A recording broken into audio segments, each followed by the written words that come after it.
ஒரு ஒரு 20 25 பேர் 50 பேர் வருவோம். 50 பேர் தான் அப்போ வந்து கலந்துக்கிறோம்.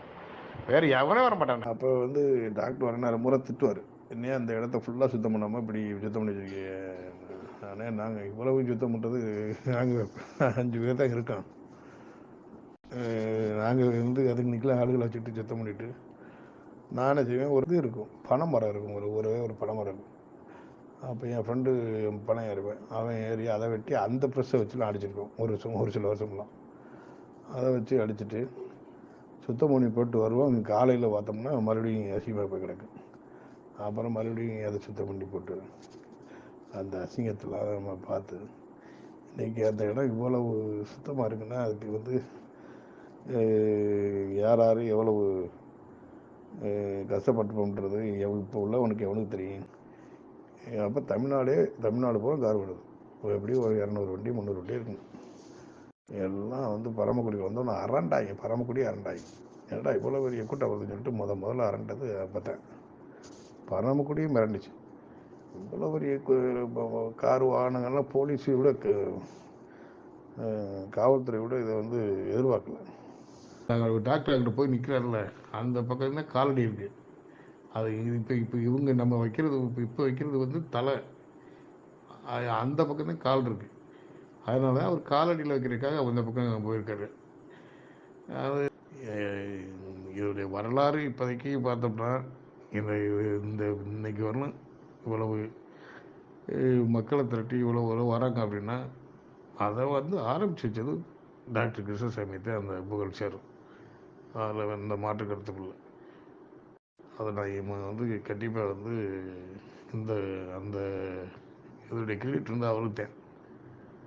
அவங்க எல்லோரும் வந்திருக்கலாம், அதுக்கு முன்னாலேயும் இவருக்கு முன்னாலேயும் வந்துட்டு போயிருக்கலாம். ஆனால் அதை கண்டினியூ பண்ணல, யாருமே கண்டினியூ பண்ணலையே. தொடர்ந்து அன்னையிலேருந்து 95லேருந்து இன்றைக்கி 2024 வரணும் தொடர்ந்து வந்துக்கிட்டு இருக்கிறார்ல அவர். தொடர்ந்து அதை நாங்கள் நடத்துகிறோம்ல. அதுக்கடுத்து 50 வருஷத்தில் இமானுவேல் சேகரன் அவர்கள் நினைவிடத்தில் 1995 50 பேர் வந்து தரிசித்த இடத்தில் இன்று லட்சக்கணக்கான மக்கள் வந்து தரிசனம் சென்று கொண்டிருக்கிறார்கள். இந்த நிகழ்வானது எப்படி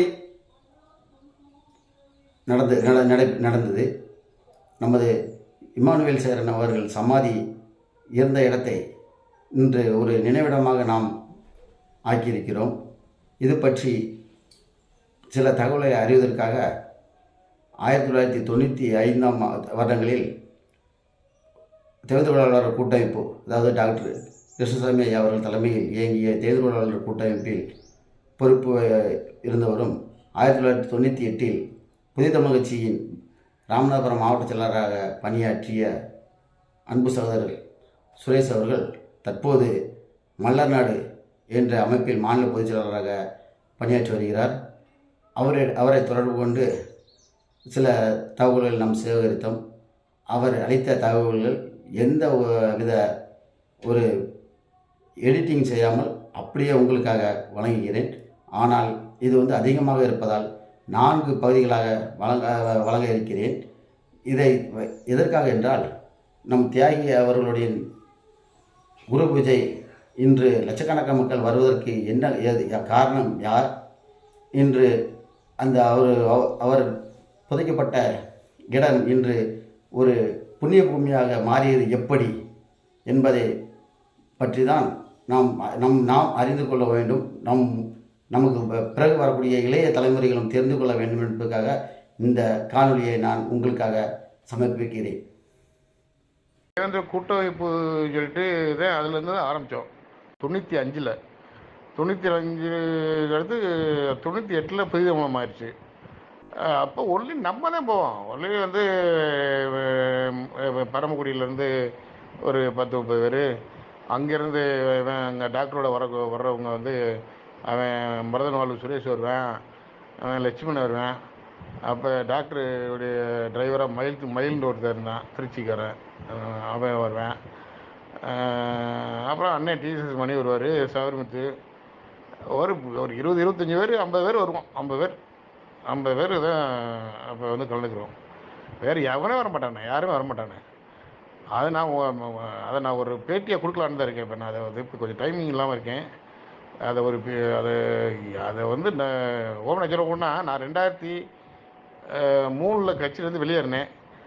அதுக்கடுத்து வந்து அந்த பரமக்குடியில் அந்த அதை எடுத்து செய்கிறதுக்கு ஆள்லாம் போய் அதை டக்குன்னு அப்புறம் என்ன பண்ணிட்டாங்கன்னா, அரசு ஊழியர் தேவேந்திர SC/ST அரசு ஊழியர் சங்கம் எடுத்து நடத்துனுச்சு.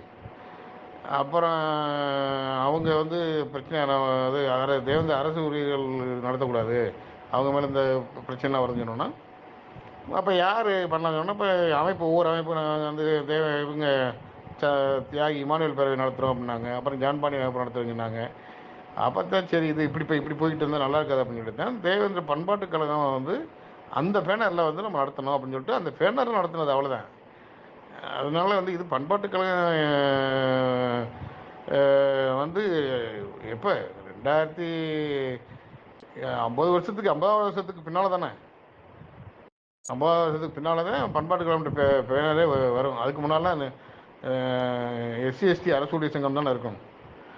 பண்பாட்டு கழகம்ன்ற பேர் வந்தது இப்போ தானே. அந்த கூட்டமைப்பு சொல்லிட்டு தான் அதுலேருந்து தான் ஆரம்பித்தோம்.